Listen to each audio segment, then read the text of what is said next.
David Hay aqui, bem-vindo ao canal Sabedoria da Torá. Você está na série Maratona Porção Semanal.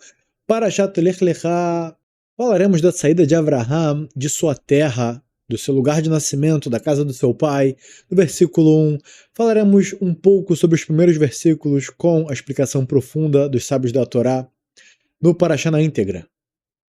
E o Eterno disse a Avram: saia da sua terra, do seu lugar de nascimento, da casa do seu pai, e vá para a terra que eu vou te mostrar. Vayomer Hashem el Avraham, Lech lecha me'artzecha umimoladetecha mibeit avicha el haaretz asher areka. Então aqui vamos pular direto para o comentário do Malbim. E o Eterno disse a Avram: caminha para você mesmo, da sua terra. Ele lhe disse que a finalidade da saída era separar-se das opiniões e atos corrompidos deles. Então aqui no final, Hashem estava mandando enviar Avraham de onde ele estava para que ele se separasse das opiniões, dos comentários e dos atos corrompidos deles. Deles quem? Daqueles que moravam no lugar onde Avraham vivia, de onde ele nasceu, em Kasdim, em Haran. Porque a pessoa adquire traços e qualidades a partir de 3 fontes. Podem anotar. 3 fontes nas quais as pessoas adquirem traços e qualidades. Da terra, no seu ar, do seu clima e do arranjo do seu mazal. Da terra, da composição da terra. O ar, as partículas que tem no ar. Quais são as árvores, talvez os arbustos. Todo o meio ambiente ali onde liberam, sabe, algo no ar, onde a pessoa vai respirar e aquilo vai ter alguma consequência no seu ser. Existem lugares que pessoas são mais estressadas, lugares que pessoas são mais inteligentes, lugares onde a longevidade impera, e lugares onde pessoas vivem bem menos. Então tudo isso vai do nível de toxina que tem no ar, nível de oxigênio, certo? Da própria terra em si, do clima, se é muito frio, muito calor, do arranjo do seu mazal, quer dizer, na posição estelar.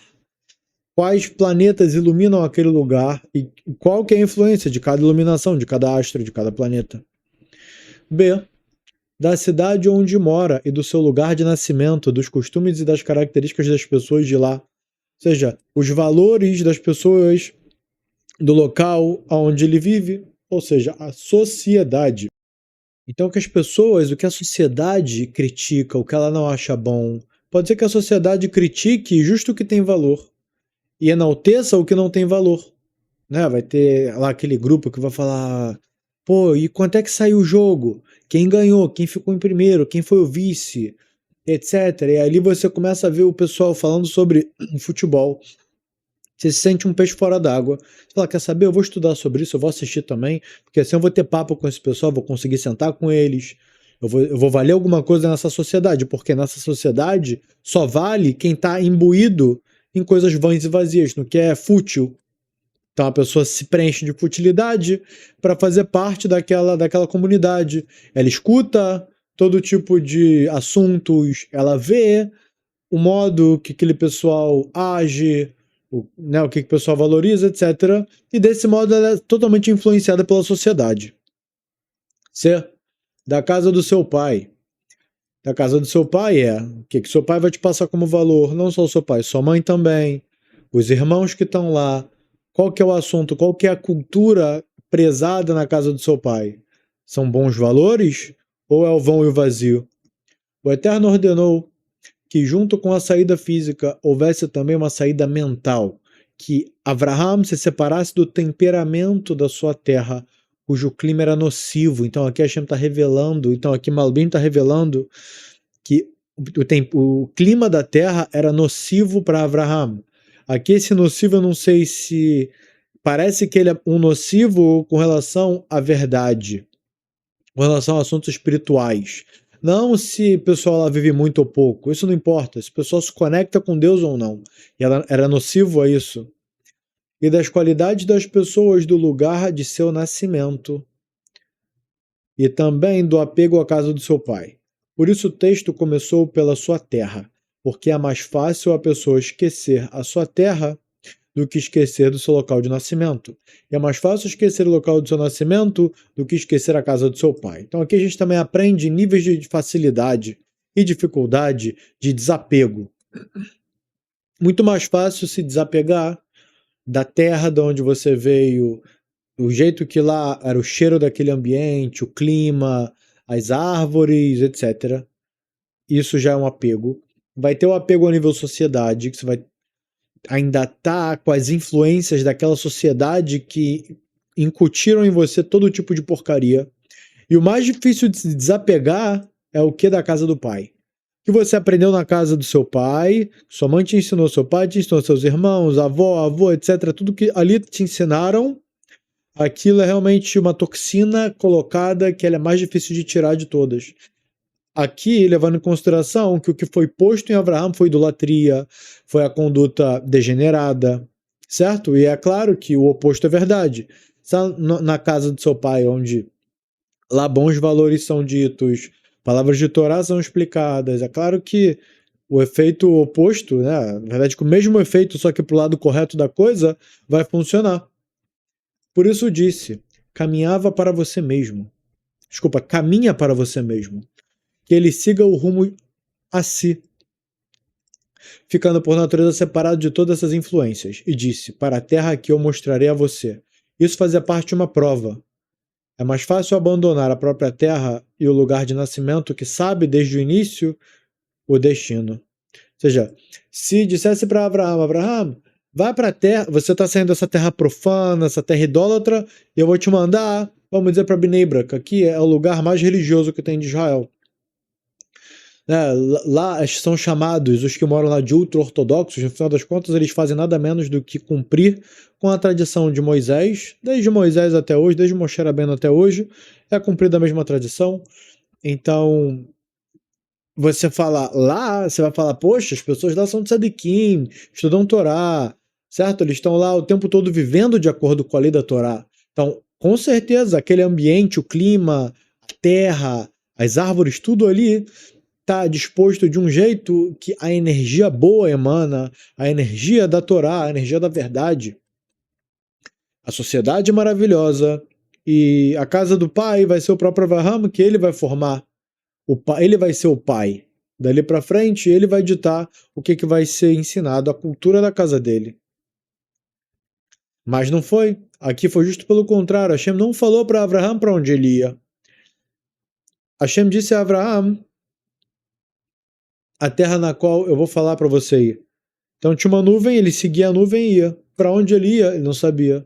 Isso é muito forte, até porque quando ele chegou na terra de Israel, teve uma seca, acabou, os frutos secaram, os legumes, verduras, grãos, não tinha nada para comer.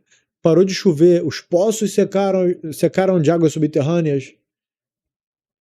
E uau, é um teste muito pesado, porque não só Hashem disse que ele estava num local profano, com pessoas idólatras, ele ia para um lugar bom. Poxa, Eretz Canaan era um lugar de idólatras também. Era um lugar... A terra não era profana, mas as próprias pessoas que habitavam profanavam a terra. E a cultura aqui era muito pesada. Não sei se chegava a ser pior do que em Cassidim, mas era muito, muito... Foi muito duro para Avraham isso. E quando ele chegou, acabou a água. Com consequência, a comida também acabou. Foi para aqui que Hashem me mandou. Foi um teste muito pesado para ver se Avraham ia reclamar. Avraham, no final, decidiu descer para Eretz Mitzrayim, para a terra de Mitzrayim, terra do Egito, para lá procurar comida. Lá o que aconteceu, pegou a esposa, o próprio Paró pegou a esposa de Avraham, Sarai, e lá Hashem mandou um anjo para Sarai para afligir o Paró e sua família e sua casa, caso eles tentassem alguma coisa com Sarai. E desse jeito o Paró recebeu já as 10 pragas logo ali. Ou seja, Paró e as 10 pragas andam juntinhos, você vê? Esse é o único jeito que eles mandam os judeus para fora da terra de Mitzrayim, da terra do Egito, pelo visto. E assim Mitzrayim deu muitos presentes para Avraham e enviou ele com Sarai de lá. É claro que eu resumi muito todo esse acontecimento, também dá espaço para o estudo por si só, se Deus quiser a gente vai chegar lá. E aqui vamos continuar. Isso fazia parte de uma grande prova, de um grande teste.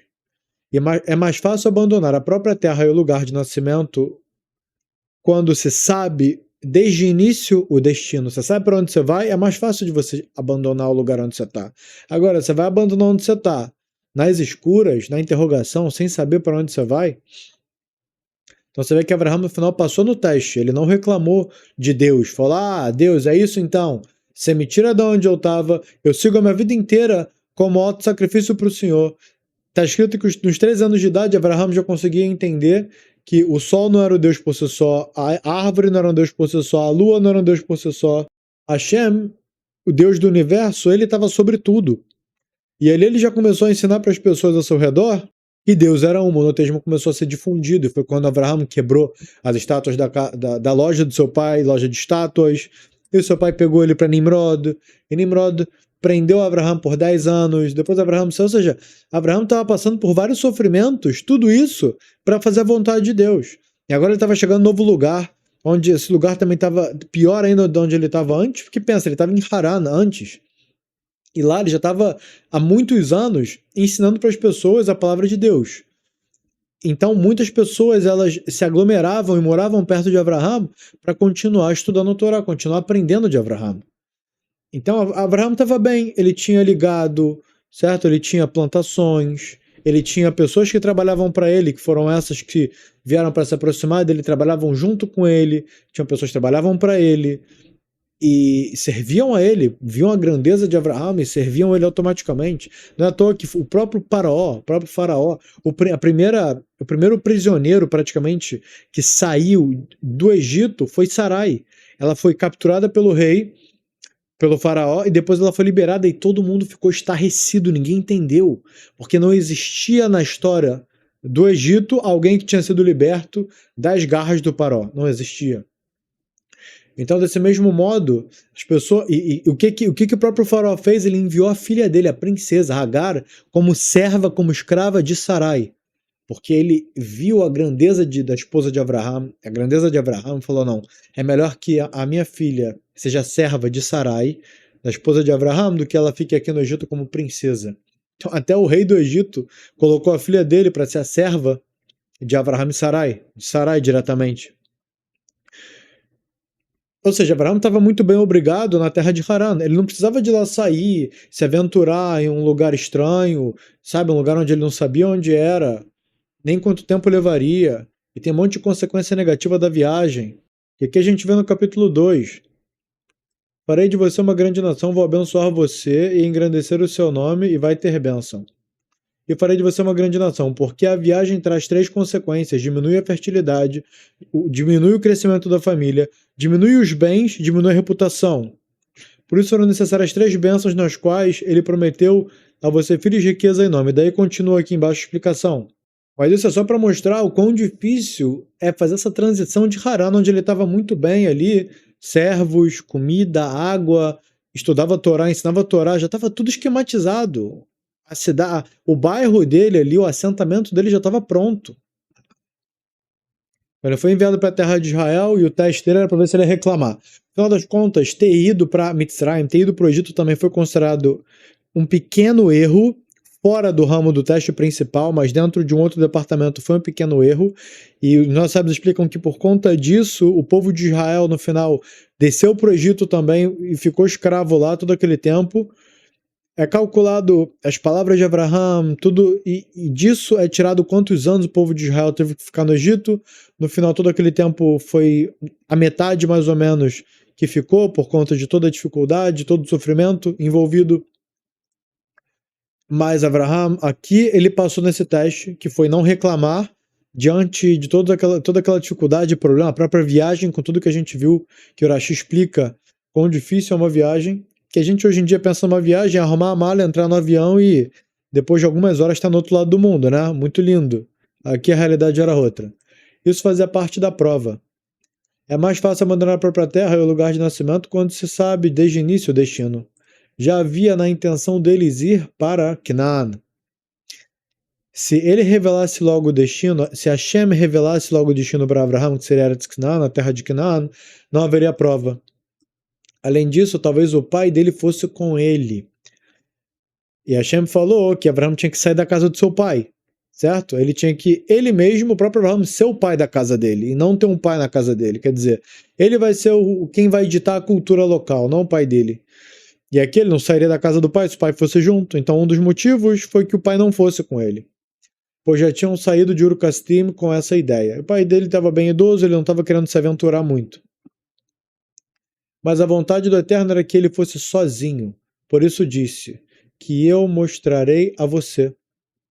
E também porque a pessoa não alcança a santidade antes de se purificar da impureza. Ou seja, primeiro de tudo, tira a porcaria. O Rav Mereliel costuma falar, mechabesh, apagar fogo.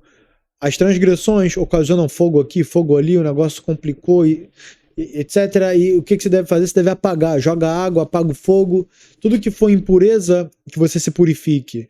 Você vai aprender o modo de falar, o modo de escutar, o modo de agir, como usar o orgulho, como usar a humildade, como usar a agilidade, lapidando traços de caráter. A playlist aqui do canal, essa série riquíssima.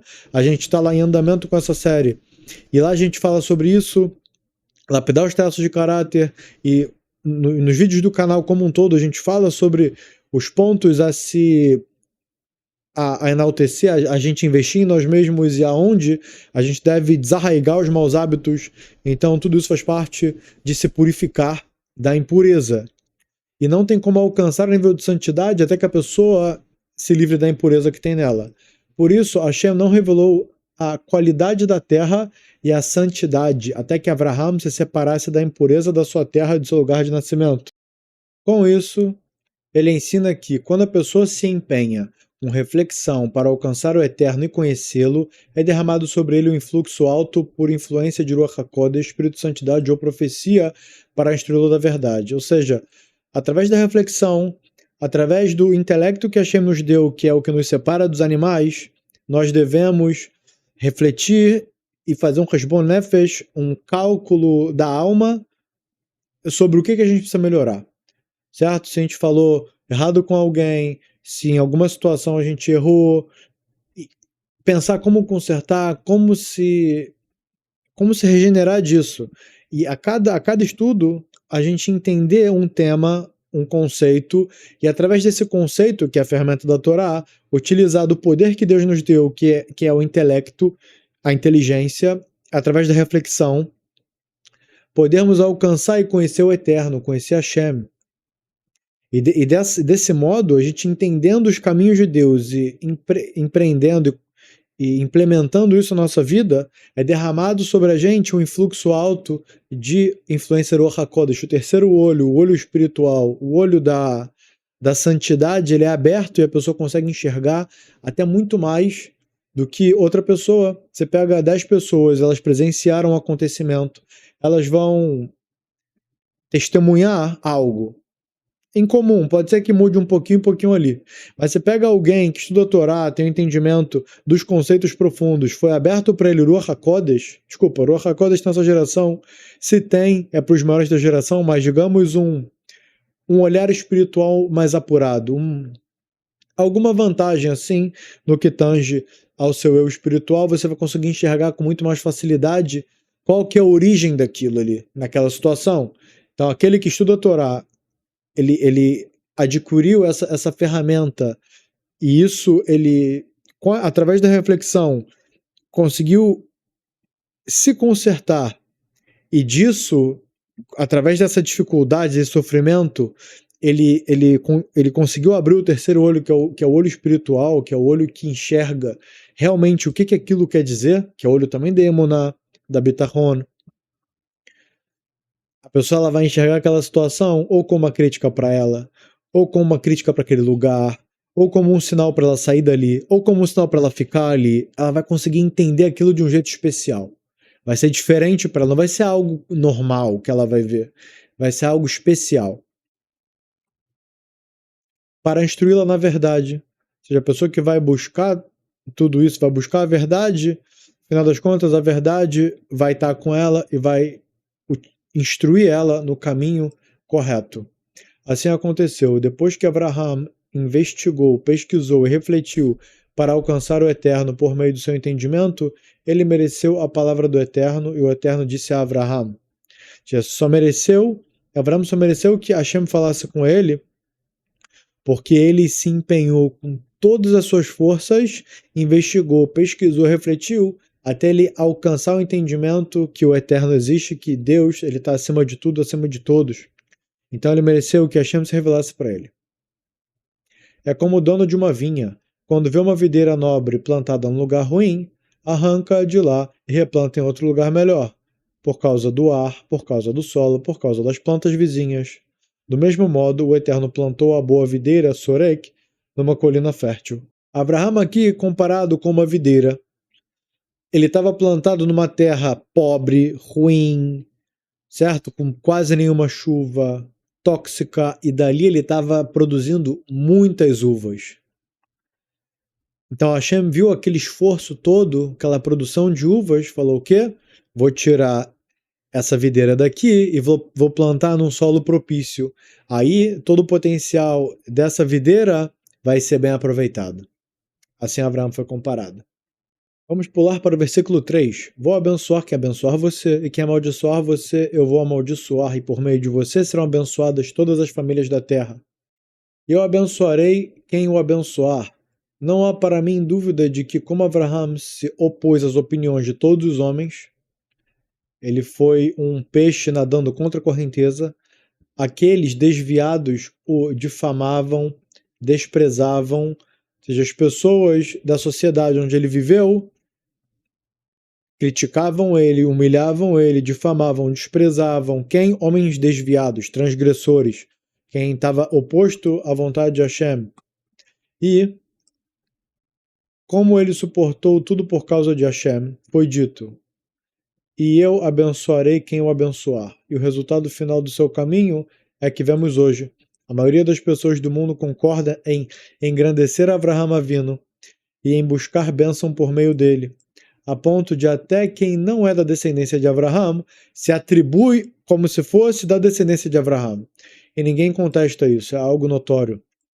Ele disse: quem o abençoar no plural, porque serão muitos os que abençoarão, os que o abençoarão. A maioria das pessoas do mundo que aceitou essas crenças e sua fé, ou seja, entenderam a unicidade de Deus através de Abraão. E por causa disso o Eterno os abençoará.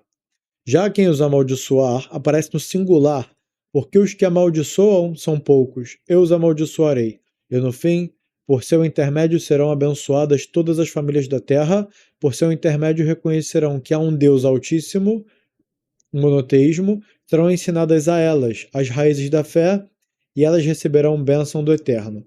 A diferença entre as famílias da terra é o que está adiante. Por eles serão abençoadas todas as nações da terra.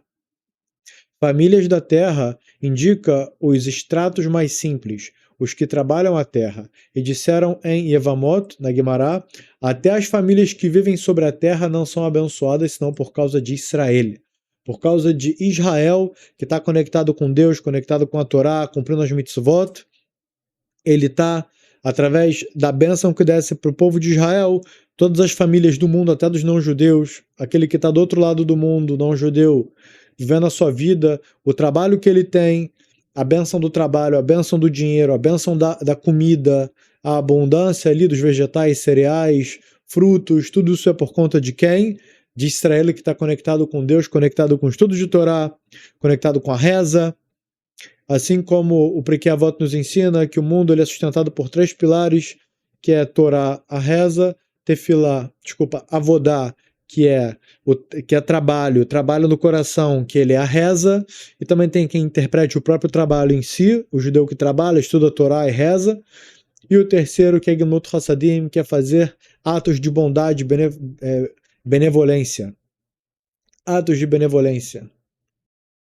Versículo 4. Avram partiu como o Eterno tinha falado com ele, e Lot foi junto com ele. Avram tinha 75 anos quando saiu de Haran.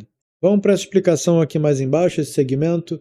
E Avram tinha 75 anos.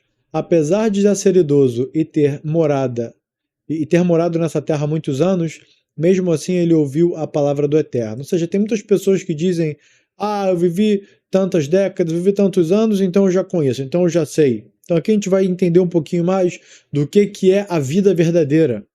Apesar de já ser idoso e ter morado nessa terra por muitos anos, mesmo assim ele ouviu as palavras do Eterno. E em nível de Drash, porque a pessoa poderia falar, eu já sei, eu não preciso que Deus me fale o que é para fazer, eu já vivo, já tenho 75 anos. Em nível de Drash, os anos em que a pessoa ainda não alcança a sua perfeição, Drash é um sentido mais profundo, não é o sentido literal, não é o sentido básico, é o sentido mais profundo. Em nível de Drash, os anos em que a pessoa ainda não alcança a sua perfeição não são considerados anos de vida. Enquanto a pessoa não alcançou sua perfeição espiritual, aqueles não são considerados anos de vida, porque ela não vive ali uma vida verdadeiramente humana. Ela não vive a vida verdadeiramente humana. Essa é pesada. E sim uma vida animal. Então é considerado como se ela tivesse vivido como um animal, como um bicho, porque ela viveu só atrás dos próprios instintos. Ela não estava de verdade buscando a verdade e os conceitos profundos, estudando o Torá. Não, vivia atrás do instinto. Então, anos de vida não são considerados. É considerado que ela só é considerado ano de vida enquanto ela estiver conectada com a verdade, quando ela estiver imbuída em assuntos de verdade e aquilo, ela trabalhar e refletir, utilizar do intelecto que Hashem diferenciou a pessoa, o ser humano, dos animais. Então, sempre que ela estiver utilizando esse intelecto para refletir, ela vai estar sendo contado aquele tempo como ser humano. Ela, durante um dia, refletiu 5 minutos, ela viveu naquele dia 5 minutos. É interessante que quando a pessoa chega lá para prestar contas perante o tribunal celestial, lá no Shamayim, lá no céu, vai chegar o juiz e falar: como você conseguiu viver só 1 hora de vida? 1 hora de vida eu vivi? Eu saí do mundo com 80 anos. Eu saí do mundo com 100 anos. Como é que eu vivi 1 hora? Todo esse tempo que a pessoa seguiu atrás de seus instintos não são considerados como vida. Então, aquele momento, uma vez por semana que ela um pouquinho refletiu, ligou a parte do seu intelecto contemplativo, do seu intelecto reflexivo, através das ferramentas de estudo da Torá, e ela utilizou isso de maneira como o ser humano deve utilizar, então aquilo é considerado como tempo de vida. Então a gente deve exercitar cada vez mais esse músculo do intelecto reflexivo e contemplativo, a função do ser humano no mundo. Esses anos não entram na contagem real da sua vida. No caso de Abraham, passaram-se muitos anos até que ele reconhecesse a fé verdadeira. Até então, esses anos não eram contados entre os seus anos de vida. Só quando saiu de Haran e completou a perfeição da sua alma em esplendores de santidade, desde as raízes mais profundas, é que passou a ser considerado como se tivesse vivido até aquele momento 75 anos de sua vida inteira. E daqui para frente a Paraxá continua, sem contar outros comentários aqui que a gente pulou para chegar nessa mensagem que a gente queria passar. Esse é o Paraxá na íntegra, Paraxá Lech Lechá explicado. A gente tem no acervo premium esse e muitos outros estudos, Paraxá Bereshit com 169 páginas, Paraxá Noar com 172 páginas. Esse daqui ainda não saiu, ainda estamos em desenvolvimento, tem 10 capítulos aqui, são muitas horas de dedicação para fazer toda essa tradução e filtro e facilitação do entendimento para vocês, para que esteja disposto lá. Clique aqui embaixo em Seja Membro e tenha acesso a todo esse acervo. Dentro da descrição de qualquer vídeo da área de membros, você terá acesso ao acervo premium.